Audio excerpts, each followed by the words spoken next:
کرام مشائخ اہل سنت، علماء اہل سنت و جملہ عوام اہل سنت، السلام علیکم ورحمۃ اللہ تعالی وبرکاتہ۔ فقیر محمد شہریار رضا قادری، تمام علماء، مشائخ، جملہ ائمہ مساجد اور ہر طبقے سے تعلق رکھنے والے تمام سنی بھائیوں کا شکر گزار ہے جنہوں نے احقاق حق اور ابطال باطل کی تائید کی اور حوصلہ افزائی کی۔ فقیر کسی سے ذاتی بغض و عناد کی بنا پر کچھ اپنی تقریر میں نہیں کہتا ہے، بلکہ میری ہزاروں تقریروں میں جو اصلاحی مضامین، سائنسی مضامین ہوتے ہیں، اس کے ذریعے میں عوام کو بدعملی سے روکنے کی ایک چھوٹی سی کوشش کرتا ہوں۔ تنبیہاً کبھی جملے سخت ہو جاتے ہیں اور اپنے عزیزوں کو، نو عمر فارغین کو بھی ہدایت دیتے ہوئے کبھی کبھی میں اصلاح کی باتیں کرتا ہوں،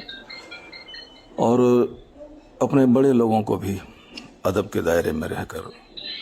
جو بھی باتیں کہہ سکتا ہوں وہ میں کہتا رہتا ہوں۔ یہ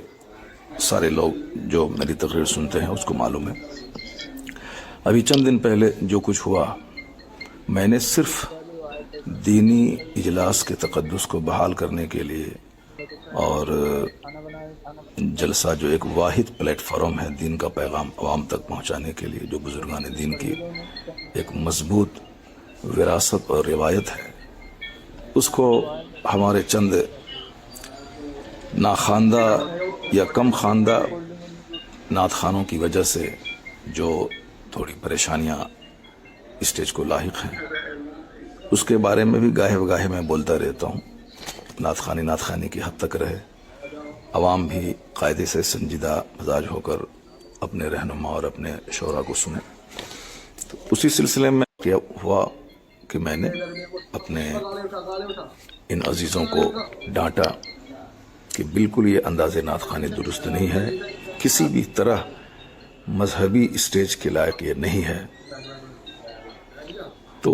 انہیں قبول کر لینا چاہیے تھا، لیکن انہوں نے زبان درازی کی اور تمام علماء اہل سنت کو برا لگا۔ وہ تو کہیے کہ حضور علامہ توصیف رضا خان مدظلہ العالی اعلی حضرت رضی اللہ عنہ کی کرامت بن کر بر وقت اسٹیج پر آئے۔ انہوں نے عوام سے اپیل کی کہ مولانا شہریار صاحب جو کچھ کہہ رہے ہیں وہ سچ کہہ رہے ہیں، ان کی تقریر ہوگی۔ تو معاملہ شانت ہوا اور تقریر فقیر کی ہوئی، اور اس سلسلے میں بہت ساری باتیں سوشل میڈیاز پہ چل رہی ہیں، اور ہم سارے علماء کرام کا شکریہ ادا کرتے ہیں جنہوں نے میری تائید کی اور دلجوئی کی، بالخصوص مفتی شہزاد صاحب، مفتی شمساد صاحب، مفتی افضال صاحب، مفتی شفیق علیم حنفی صاحب اور مفتی عمران حنفی صاحب، اور جتنے بھی ہمارے احباب ہیں، مفتی اختر حسن علیمی صاحب اور بہت سرکردہ افراد سماج کے، بہت ڈاکٹرز، پروفیسرز اور تمام اسٹیٹس کے بڑے بڑے لوگوں نے فون کر کے تائیدی جملے کہا۔ میں سب کا شکریہ ادا کرتا ہوں، چونکہ بہت سارے لوگ جلسے سے بالکل کٹ رہے تھے، آ ہی نہیں رہے تھے سننے کے لیے۔ چند کم پڑھے لکھے لوگ ہمارے جلسے میں رہ گئے تھے، تو اس لیے ان لوگوں کو لگا کہ جلسہ مروجہ نعت خوانی اور اندازے نعت خوانی سے پاک ہونا چاہیے۔ ان کو اچھا لگا کہ آپ نے ایک ہمت کی کہا، تو میں نے کچھ ذاتی بغض و عناد کی وجہ سے نہیں، صرف مذہبی طور پر الحب فی اللہ والبغض فی اللہ کا جو درس حدیث میں دیا گیا ہے، مجھے برائی سے نفرت ہے اور اس کام کی مذمت ہمارے علماء کرتے رہے۔ میں نے بھی کئی بار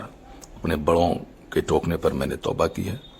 ناگپور میں حسینی میاں نے ایک بار مجھ کو ٹوکا، میں نے برجستہ پورے اسٹیج میں نے توبہ کی۔ ہمارے سیمانچل کے ایک بہت بڑے جلسے 50,000 کے مجمع میں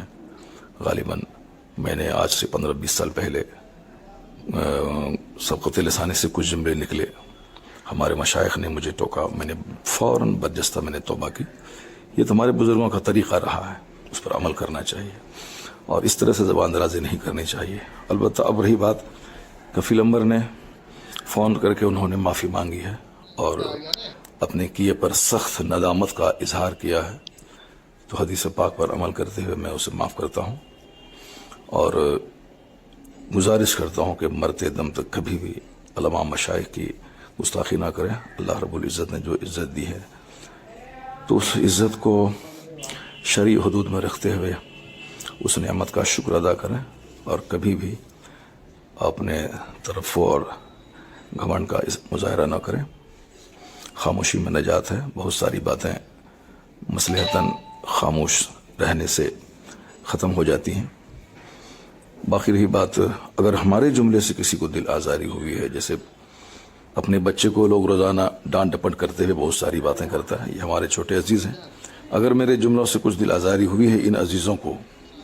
تو میں اس سے معذرت کرتا ہوں.